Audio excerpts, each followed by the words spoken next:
Bueno, vamos a arrancar con la última guía. Es la de óptica geométrica, sería. Vamos a hacer la mitad del PDF que está subido, o sea, solo la parte de la ley de Snell. Que tiene una introducción y un ejercicio de la guía, el ejercicio 3. Entonces, hasta ahora veníamos trabajando distintos fenómenos de óptica en donde la luz se comporta como una onda. Habíamos visto polarización, habíamos visto interferencia, difracción me parece que no llegamos a verlo.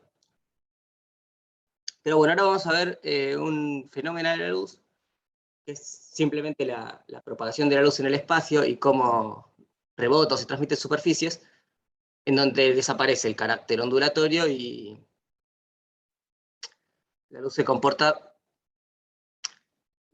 digamos, como algo que se propaga en línea recta en general. Esto era lo que llevaba a pensar a Newton, por ejemplo, o a distintos físicos en la antigüedad, hace algunos siglos, que la luz era un chorro de partículas, ¿no? Que cuando llegaban a tu ojo las veías, cosas así. Que en definitiva tan mal no estaban, porque hoy sabemos que la luz a veces se comporta como partículas y a veces se comporta como ondas en los fenómenos cuánticos. Entonces, la ley de Snell básicamente lo que nos dice es, si tenemos un haz de luz pueden pensarlo como un frente de ondas.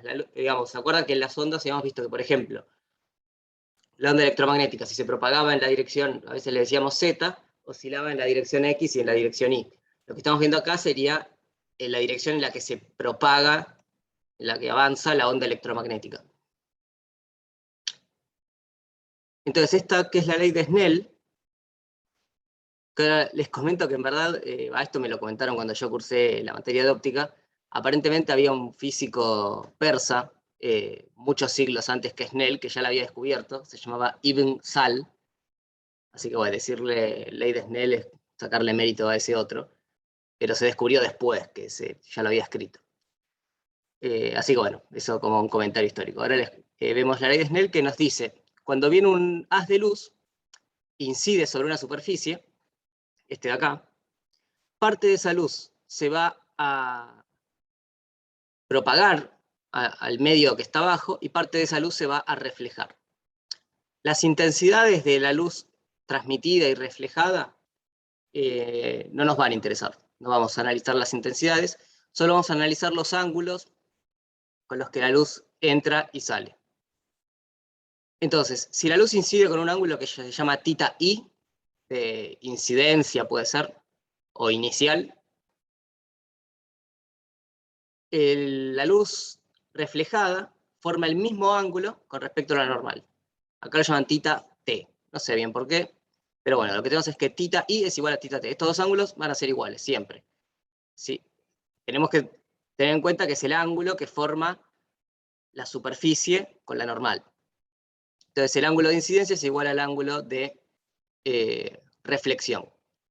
Y este ángulo, θ f, supongo que pone de final, es el que cumple la ley de Snell, que nos dice que el índice de refracción del medio de arriba por el seno del ángulo de arriba va a ser igual al índice de refracción del medio de abajo por el seno del ángulo este.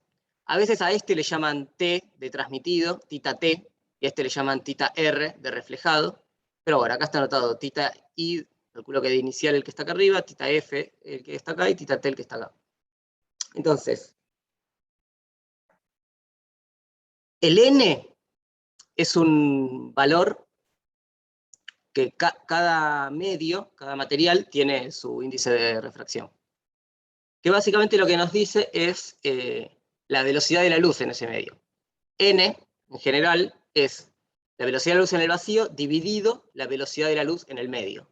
Como la velocidad de la luz en el medio siempre es más lenta que en el vacío, N siempre va a ser más grande que 1.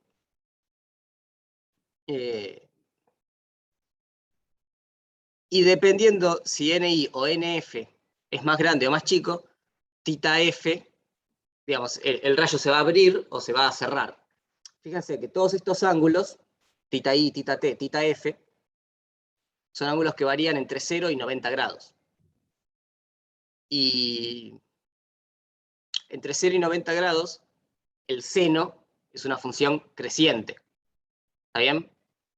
Entonces, esto de acá, seno de tita i, seno de tita f, son funciones crecientes. Entonces, para que esta igualdad se cumpla, por ejemplo, si nf es más chico que ni, tita f va a tener que ser más grande que tita i. Es lo que vemos acá. Acá abajo les ponen, acá. Si nf es más chico que ni, el ángulo se va a agrandar. Tita f tiene que ser más grande. Y si nf es más chico que ni, el ángulo se va a achicar. Digamos, para que se cumpla la ley de Snell ocurren estas cosas. Esto sale en general de usar la ecuación. Les quiero mostrar unas cositas antes de seguir con el PDF.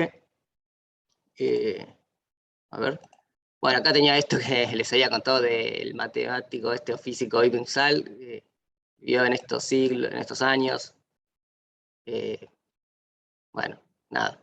Ahí se ve algo de lo que escribió.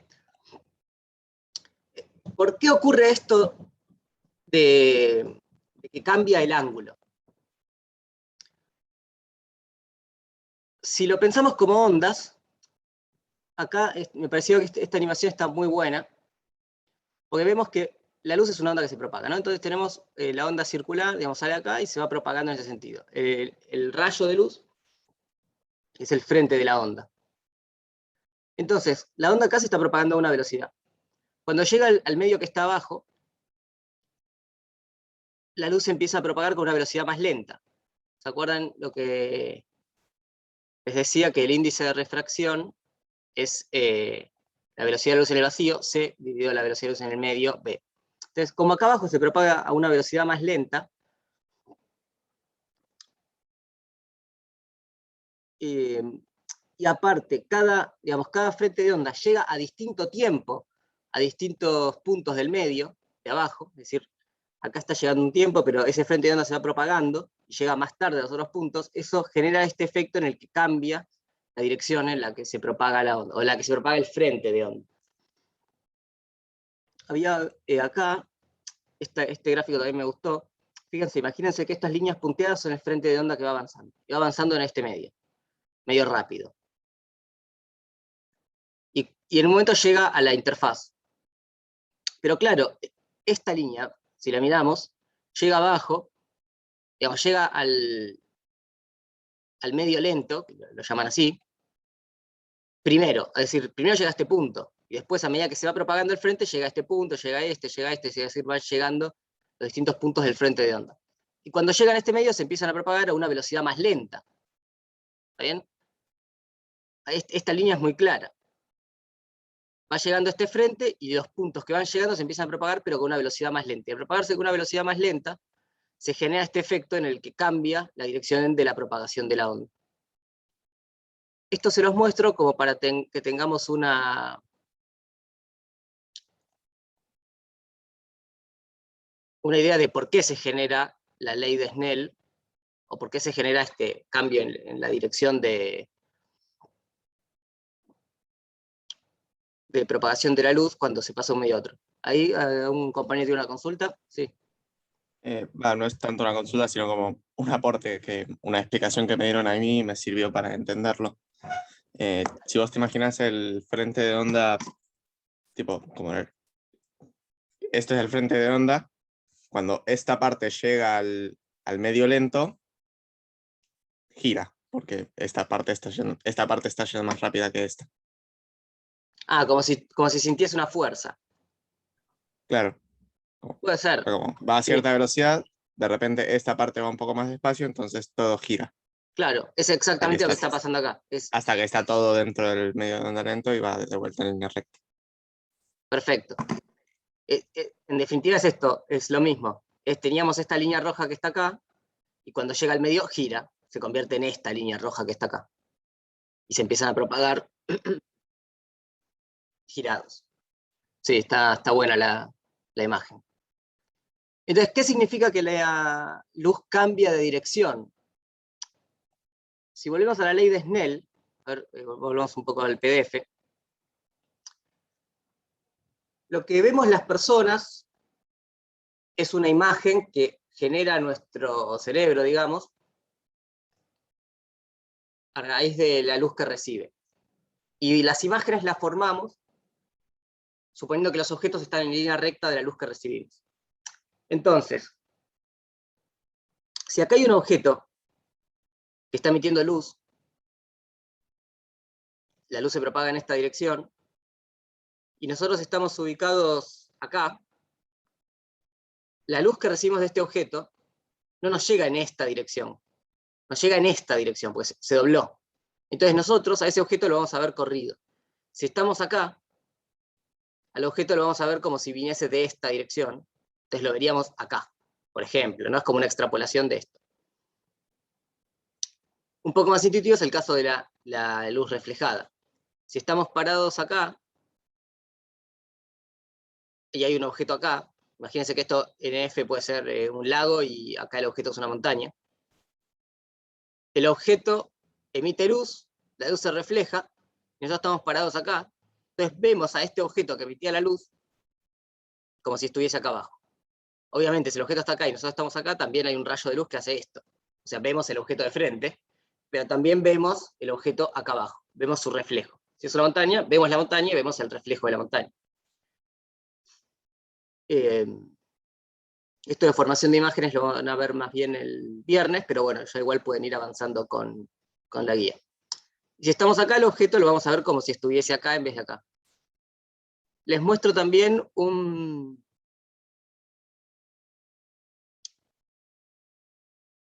efecto muy curioso que sucede en el espacio. Se los muestro porque para mí es una cosa bastante divertida o interesante, que es el fenómeno de las lentes gravitacionales. Entonces, se imaginan que hay un objeto luminoso en el espacio, y emite rayos de luz para todos lados. Nosotros estamos acá con un detector, y la luz que emite este objeto atraviesa un objeto muy masivo, por ejemplo una galaxia. La luz se va a doblar. Acá no se dobla porque haya índices de refracción, se dobla por la fuerza de la gravedad. No importa, pero bueno, la gravedad afecta a la luz. Entonces, como esta luz se dobla, nosotros estamos acá, nos llegan estos rayos, y vemos al objeto como si estuviese acá y acá. Y obviamente esto sucede en 3D, entonces lo que vemos en verdad es como algo girado, digamos, una especie de círculo de este objeto, lo vemos como si deformado, vemos un círculo atrás del objeto muy masivo que generó ese efecto. Acá hay algunos dibujos muy claros, por ejemplo acá, en este anillo este efecto se llama lente gravitacional. Esto es una lente de algún objeto cuya luz atravesó este otro objeto. Así hay varias como estas. ¿Ven? Por ejemplo, acá no se forman anillos, sino 4 imágenes, acá sí se forman anillos. Bueno, cosas muy divertidas. Y lo último que les quería contar es que en general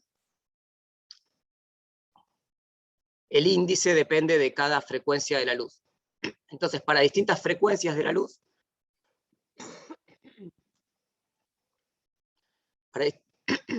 perdón, estoy un poco resfriado. Para distintas frecuencias de la luz va a haber ángulos distintos.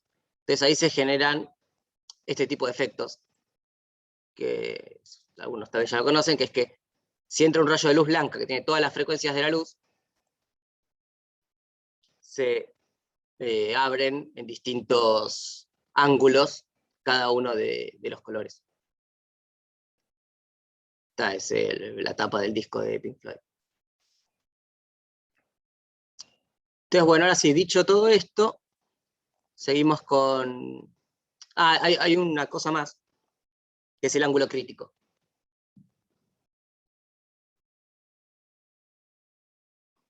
Si estamos en la condición en la que el ángulo de abajo se abre, es decir, en la condición esta, el índice de abajo es más chico que el de arriba.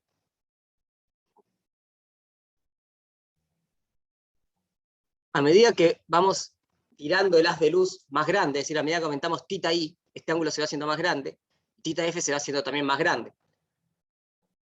Y llega un momento en que este θf se hace mayor a 90, digamos, o 90, desaparece. Es decir, este ángulo se hace, va al ras de la superficie, el rayo que está acá abajo. En ese caso decimos que estamos en el caso de reflexión total, es decir, no hay luz transmitida, solo hay luz reflejada, y eso vale cuando θf vale 90 grados. Entonces, a ese ángulo, al ángulo de incidencia, al θi, tal que θf sea 90 grados, lo llamamos ángulo crítico. Entonces acá lo que ponemos eso. Cuando θf vale 90 grados, θf es 90, a θi lo llamamos ángulo crítico, y como el ángulo de 90 es, el seno de 90, perdón, es 1, esto lo podemos despejar y decimos que θ crítico, o el seno de θ crítico, va a ser nf sobre ni. Obviamente, como el seno, digamos, θ crítico va a ser menor a 90, porque es lo que estamos diciendo, es que estamos viendo que el ángulo sea grande. Este θi va a ser un ángulo que está entre 0 y 90. Como el seno de un ángulo siempre es menor que 1, esto de acá tiene que ser menor que 1. Entonces ni tiene que ser más grande que nf. Que es lo que habíamos dicho antes, que digamos, es lo que tiene que pasar para estar en el caso en el que el ángulo de abajo se agranda y no se achica. Y ahí estamos en una situación como esta. Llega el rayo con el ángulo crítico, no hay rayo transmitido, en verdad hay un rayo que se propaga en la superficie, pero decae exponencialmente, entonces toda la luz, o prácticamente toda la luz, es reflejada. Y bueno, y el ángulo de reflexión siempre es igual al θ crítico. Y si estamos en ángulos más grandes que el θ crítico, pasa lo mismo. Toda la luz es reflejada.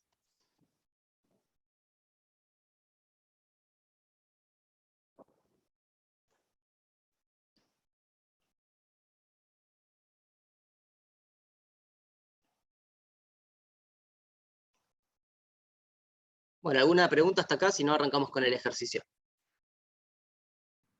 Y yo, una pregunta, ¿y no puede ¿Sí? pasar de que el ángulo transmitido sea más de 90, no? No, porque el ángulo vos lo estás midiendo desde la normal a la superficie hasta el ángulo del rayo. Si es más que 90, sería que está para arriba. Entonces ya no sería un transmitido, sería un reflejado. ¿Está bien? Ok, Lo que sí sí. les comento que hay gente que trabaja en desarrollo de materiales que logren índices de refracción negativos. Y en ese caso, el θf estaría para el otro lado. Es decir, llegaría este rayo acá, habría un rayo reflejado, y el transmitido se doblaría para atrás. Pero bueno, son desarrollos teóricos, no sé si eso existe de verdad, pero sé que hay gente que trabaja en eso. Pero no, más que 90 no puede ser. ¿Alguna otra pregunta?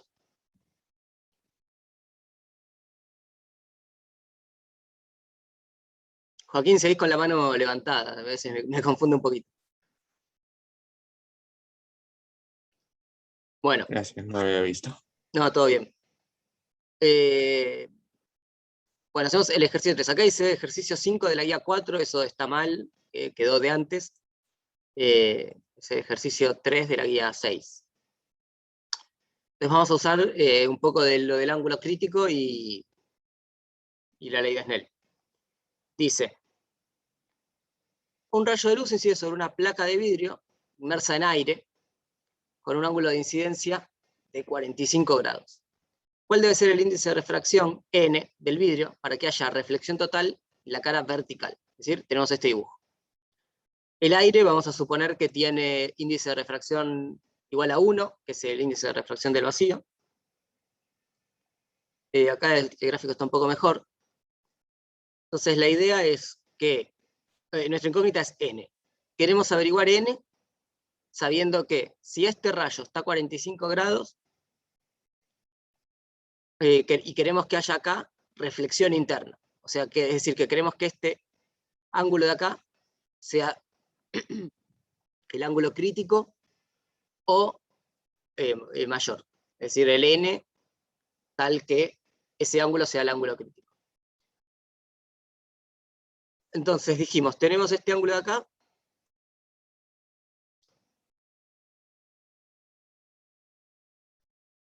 Como n es más grande que, digamos, como lo de afuera es vacío, el n va a ser más grande, y lo que va a pasar es que el ángulo, el θf va a ser más chico.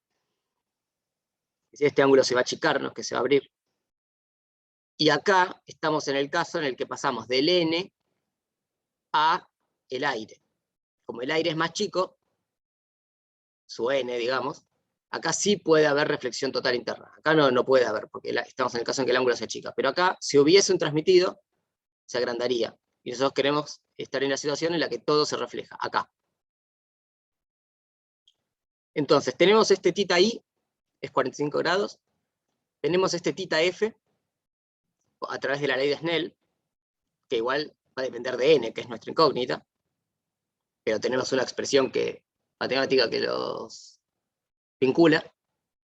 Y por trigonometría sabemos que este ángulo, que acá lo llamaron φi, le pusieron, supongo que i, digamos, le cambiaron la letra, pusieron la φ para mantener la i, en el sentido de que este ahora es un ángulo que incide, de la misma forma que acá teníamos este rayo, este era su ángulo de incidencia, y decía, pensamos a este rayo como el que incide en el punto B, este es el ángulo de incidencia. Entonces tenemos θi, tenemos θf, tenemos φi. Φ con θf se relacionan en el sentido de que forman un triángulo rectángulo. Entonces se cumple esta relación. Φ es 90 grados menos f.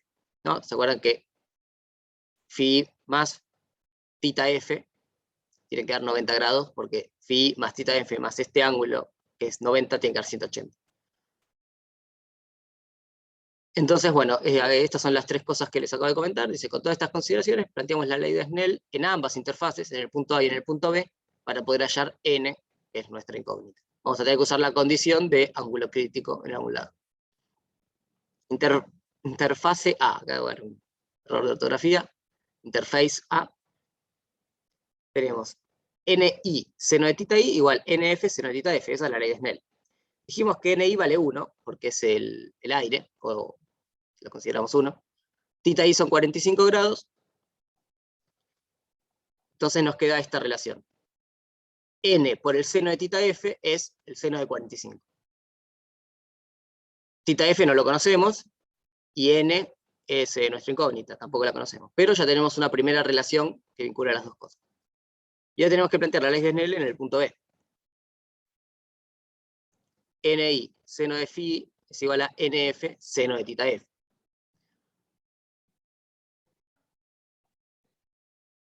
Seno de θf es 90 grados, θf es 90 grados, porque es la condición de ángulo crítico. O sea, φf, acá estoy diciendo θ y creo que φ. φf sería el ángulo si hubiese algún transmitido. Pero nosotros queremos pedir la condición de ángulo crítico. Entonces queremos que, esto es pedir la condición de estar en el ángulo crítico. φf vale 90 grados. Y ahora nf es el aire, es 1. ¿Está bien? Porque es el índice que está acá.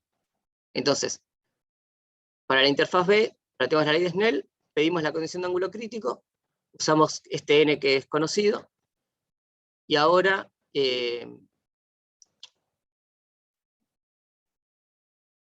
como φi tampoco lo conocemos, lo escribimos en función de θf, como habíamos dicho acá, que es el ángulo que ya tenemos relacionado con el n. En definitiva, acuérdense que queremos calcular n. Entonces nos queda n seno de 90 menos tita f, esto es reemplazar acá, igual a 1 por seno de 90. El seno de 90 es 1, así que este término es todo 1. Este n que está acá lo podemos pasar dividiendo, y esta expresión 90 menos tita f la abrimos usando las expresiones que sabemos de la suma y la resta para dentro del seno y el coseno, ¿no? Entonces nos queda seno de 90 coseno de tita f menos coseno de 90 seno de tita f. El seno de 90 es 1, entonces este término se convierte en el coseno de tita f, y el coseno de 90 es 0, entonces este término desaparece. Entonces nos queda coseno de tita f igual a 1 sobre n.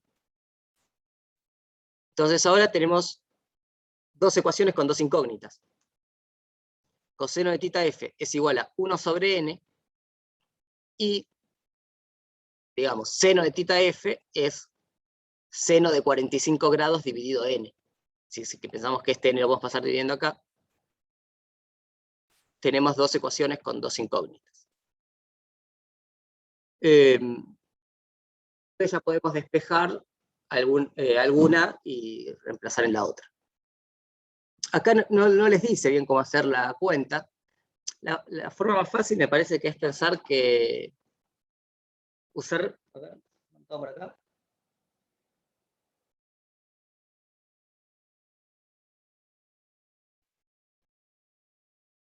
Dividir las dos expresiones, ¿no? Porque nosotros tenemos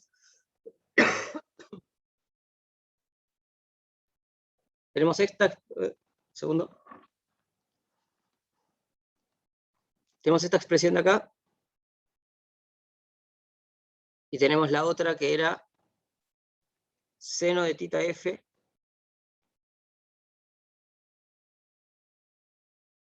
igual a...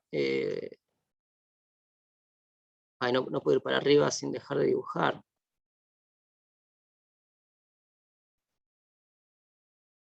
Seno de 45 dividido n.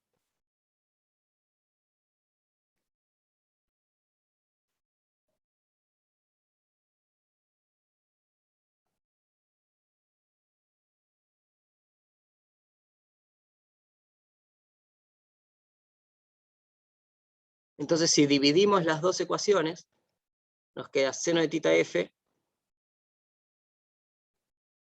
dividido coseno de tita f igual, los n se van, al seno de 45.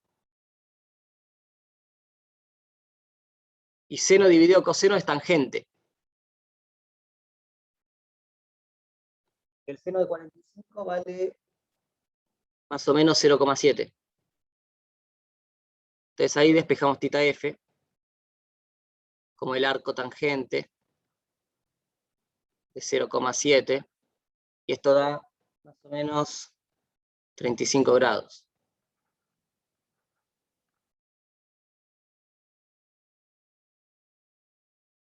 ¿Está bien?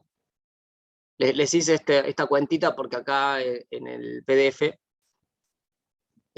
no está hecha y tal vez no sabrían cómo despejar tita f y n de esas dos ecuaciones. Pero bueno, en definitiva eran dos ecuaciones con dos incógnitas. Una vez que despejamos tita f, volvemos a cualquiera de estas dos, metemos el tita f y despejamos n. Esta cuenta sí ya la pueden hacer tranquilamente. Por ejemplo acá, esta es la más fácil, ponen acá 35,3 grados, haces el coseno, y bueno, n es 1 dividido ese valor que hayan obtenido ahí. ¿Alguna pregunta de esto? Ahora sí, seguimos.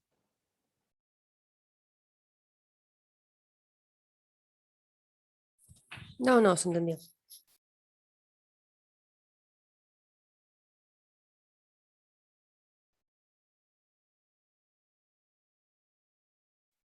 Bueno, entonces llegamos a estas dos ecuaciones, tenemos dos incógnitas, despejamos el ángulo, 35 grados, y despejamos el n, 1,22. Listo, obtenemos el n tal que el ángulo es el ángulo crítico. Ahora la pregunta es, ¿cuáles n me sirven para que haya reflexión total en esta cara? Yo tengo el n, que es 1,22, que sea el ángulo crítico. Si yo pongo n más grandes, va a seguir teniendo reflexión total, o tengo que poner n más chicos. Bueno, yo lo pensaría de la siguiente manera. Si yo aumento el n de acá, este ángulo θf se va a hacer cada vez más chico. ¿Ven? Se va a ir achicando hacia la normal. Y si este ángulo θf se hace cada vez más chico, este ángulo φi se va a hacer cada vez más grande. O sea, podemos pensar que si yo achico este ángulo, el punto B se va a ir corriendo hacia abajo, pero bueno, esta situación se va a dar siempre, si pensamos que la placa es bastante larga.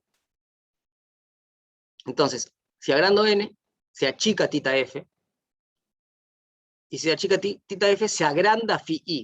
Y si se agranda φi, si yo partía de estar en el ángulo crítico, voy a seguir teniendo reflexión total, porque el ángulo crítico es el ángulo mínimo que nos da reflexión total. Si yo sigo tirándolo más abierto, digamos, el rayo, va a seguir habiendo reflexión total, ¿no? Era un poco lo que veíamos acá. Si yo abro, llego al ángulo crítico, y si sigo abriendo, me sigo manteniendo en el ángulo crítico.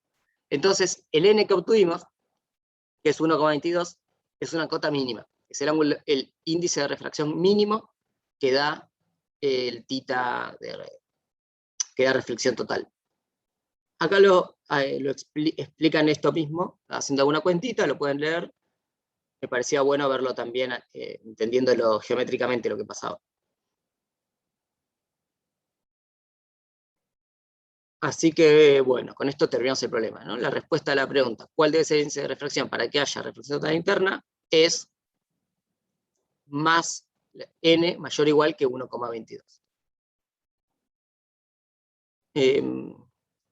Con esto terminamos el ejercicio. Pueden igual avanzar con la guía. No se cuelguen porque ya falta poco para el parcial. Y la clase que viene van a revisar el tema de formación de imágenes y ese tipo de cosas, que igual ya lo pueden ir practicando en la guía. ¿Alguna pregunta?